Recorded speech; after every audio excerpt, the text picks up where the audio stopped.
ભાવનગરના તલગાજરડાથી સાળંગપુર વચ્ચે શરૂ થયો છે એસટીનો નવો રૂટ, જેના સૌ પ્રથમ મુસાફર બન્યા કથાકાર મોરારી બાપુ.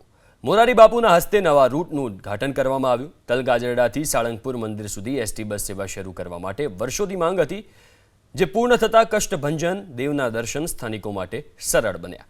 મોરારી બાપુની સાથે લોક સાહિત્યકાર માયાભાઈ આહિરે પણ સાળંગપુર સુધી યાત્રા કરી.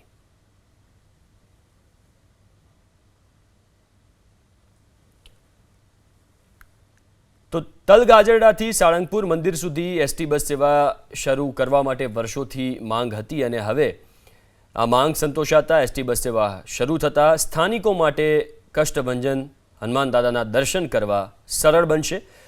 સૌથી પહેલાં મોરારી બાપુ અને તેમની સાથે લોક સાહિત્યકાર માયાભાઈ આહિર, જેમણે સાળંગપુર સુધી યાત્રા કરી.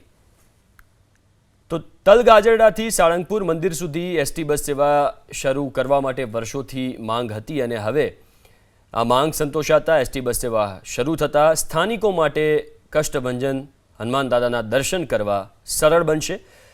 સૌથી પહેલાં મોરારી બાપુ અને તેમની સાથે લોક સાહિત્યકાર માયાભાઈ આહિર, જેમણે સાળંગપુર સુધી યાત્રા કરી.